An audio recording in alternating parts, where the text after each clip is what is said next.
yoo dandeessan bareeddu obsi haadha tiyya hawaasa bakka jirtu obsi bakka kana dhaga'uudhaaf kanaafis dubbattee namni karaa lameenuu dhaga'uu qabaatu.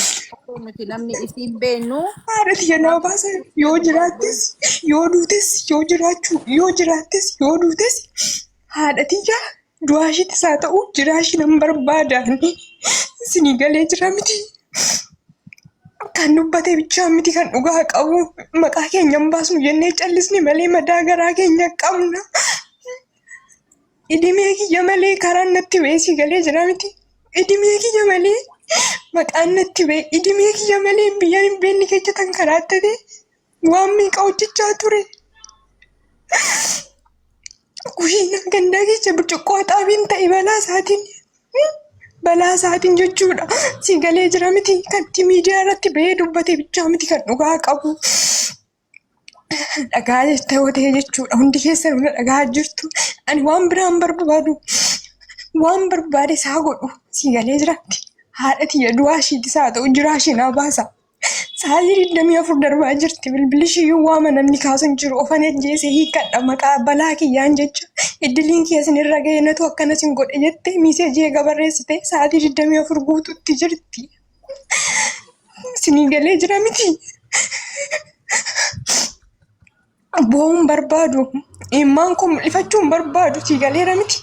Garuu haati tiyya waan takkaa taatu waagaan si kabalchiisa waganii itti kablibbataallee kan kana dura idimee kiyyaan miti kan jireenya kiyyaan miti kan maqaanatti baastee miti.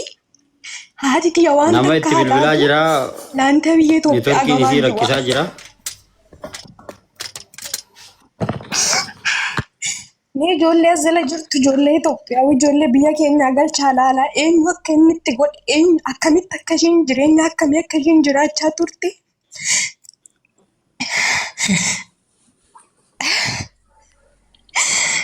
bareedduu kana dhaga'uun bari waan gaarii. Homaa isiniin hin jedhu.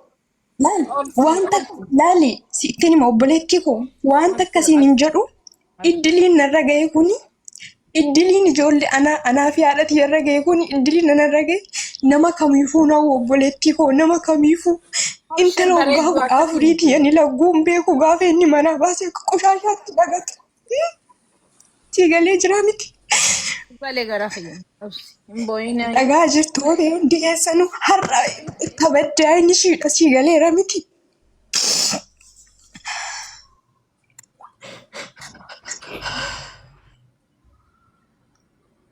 Galatoome kana nu ibsu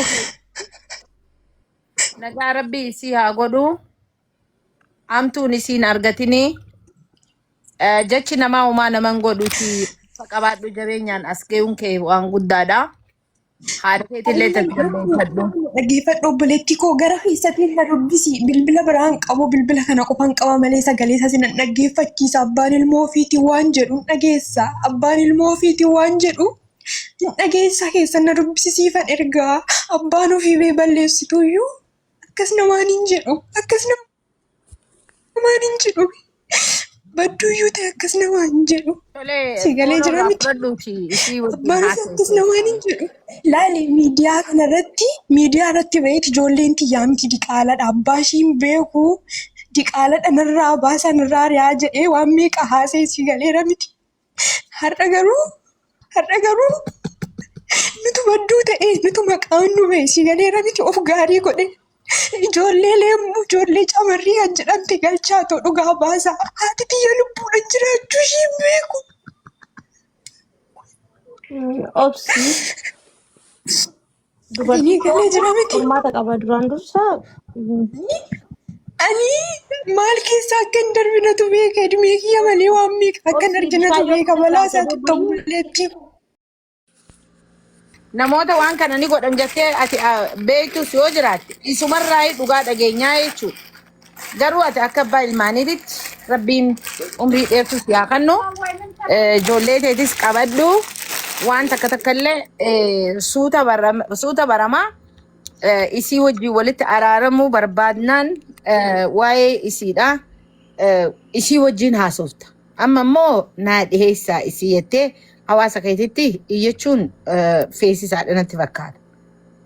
Isiinillee yoo na dhageesse obboleettitiyaa yoon fi ilmaan kee gartee abbaa keenyaa fi nutillee akkanatti nu hiyyoomsite akkan jen qabeenyaanillee ijoollee yoon fi karaa kee arra godhatte boru sirraahii mufatu abbaa keenyaan adda nu baaftee siin jaan akka akkas hin taane dhuguma jiru sanitti isinummaa mee keessaan miidiyaa gubbaattillee haasa'uu yoon barbaan bilbilii fi waliin dubbadhaan isiniin jan abbaa warree fi kafanaa fiiti abbaan ilmaan fi abbaa miti. Guutuu sagalee waa'ee naasee guutuu dhageettee jirta adam mareefu Rashiidan.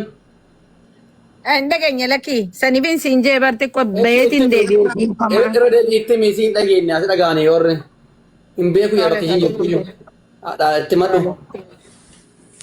Ani amma iddoo hin jirtu sin beeku.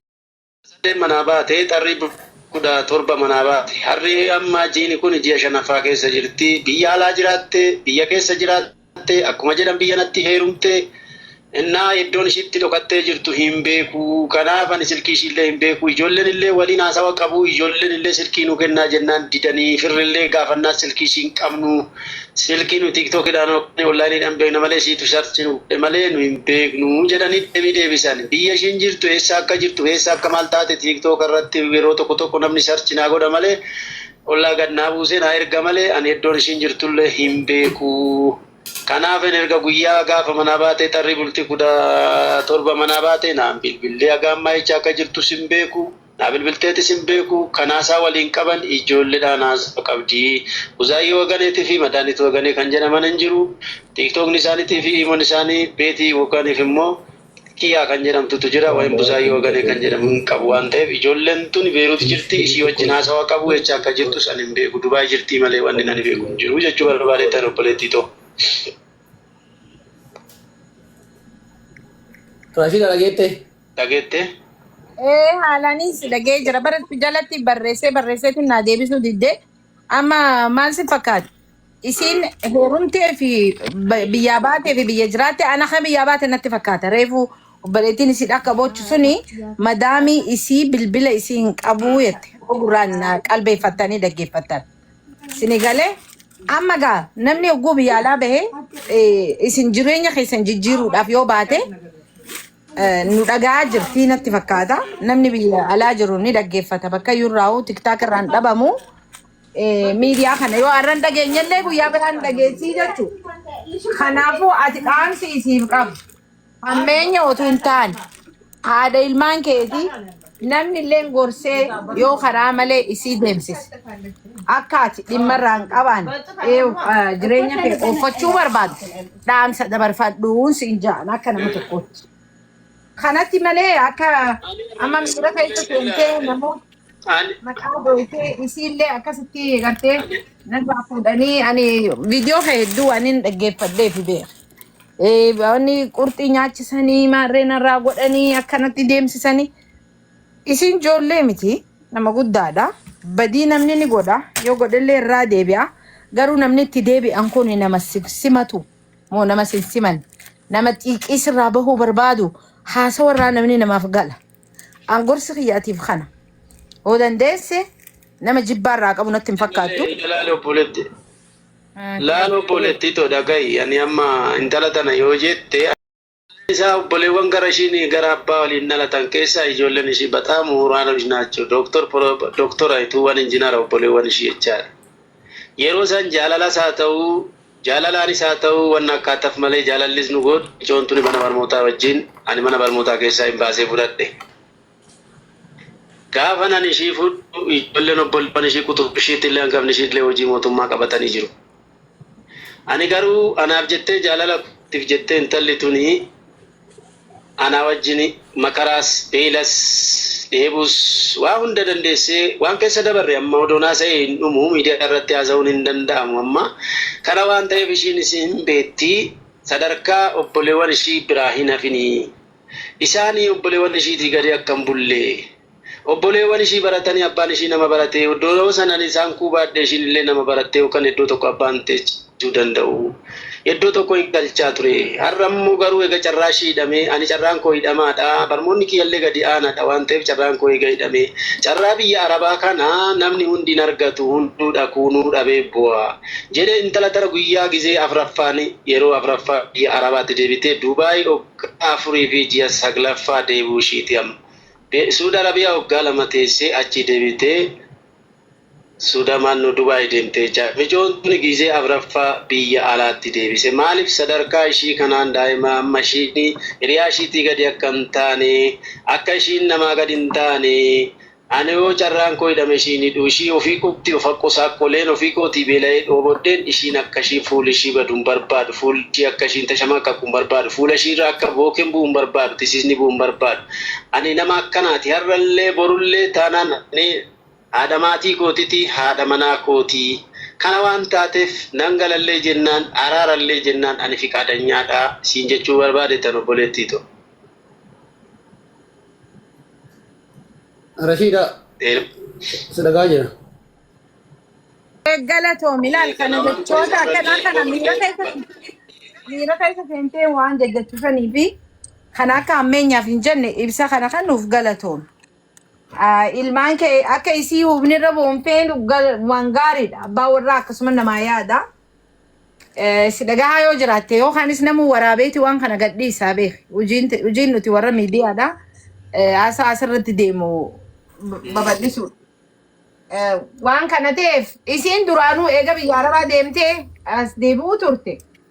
Haala namni itti sossobee deemsisu ka jiru natti hin fakkaatu gaa. Kun yaaduma kiyyaa kan jettaa.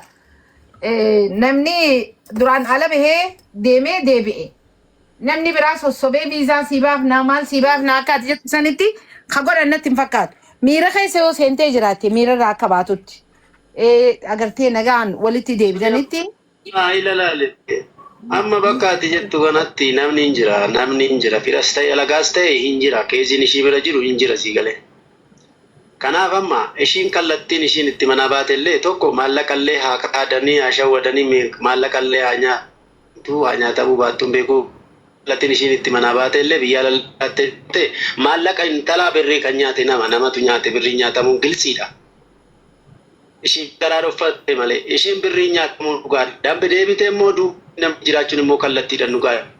Namoota ishii nama silkii kiyya biratti gattee deemtee simii kiyya gattee deemtee namoonni ittiin warrabsan jiru waan adda addaa irratti ergan hin jiru waan adda addaa irratti erganii waan adda addaa akkananii bakka waan hin taane keessa galullee na godhaa jiru ishii nama satteetti adabattee teechi wanni isaan irratti ergan xiqqaa miti waan xiqqaa miti kana waan ta'eef ishii duuballee maallaqaan isaa shawwadamtu maallaqa sirraa nyaatanii lafas bita jettee haa shawwadamtu hin jira keessiin akkasii intalli kallattii feetinis gara kamiinis ta'u birrii nyaatamtee tokko kan mana baasellee sheemitu manaa. Ishee mana baate tun qabdu ina biraan qabdu birriin kan jiru iddoo birriin na bira jiraate nama akkasii ta'e baalagee ta'e nama ittiin baalagu ta'e maaggatu ta'e ishiinuu nanniistu warruu nanniisu sittani maali.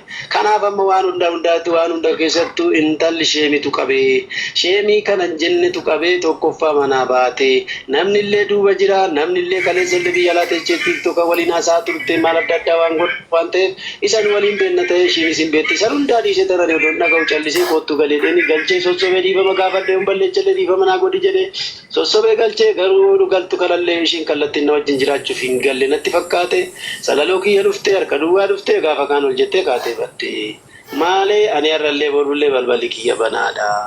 Anaaf haadha manaa kootii haadha ijoollee kootii daa'imni kooma akka kee jira kutaa harka namaa ta'e eeggata maatii kiyyatu har'a Wona ni nyaadde nyaata wona nagabuu olee agabuu oola dhalli kun dhala waggaa afuriiti. Amma xiyyeessamuun isaallee miidhamaa jira.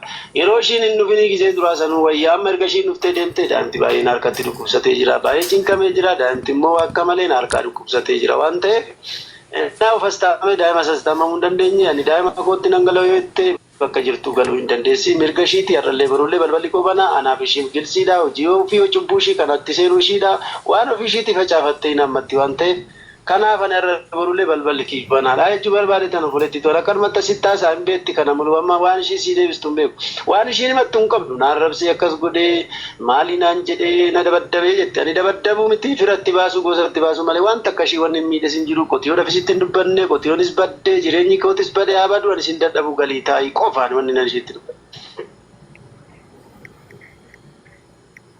kana fakkaata. Tolega, amma isinis nu dhagaa jirti yoo amma nu dhageenyallee kallattiidhaan booda akka dhageessu beekamaadha. Namoonni isii sossobee manaa baasee ni jira jetteeti achirratti didutti jirta. Dhimma isii hanga dhagayamu rakkina isiin qabdu hanga himattu waan ati jettu kanas dhagayuma dandeenya malee isii irratti waa murteessuun xiqqoo nama dhiba.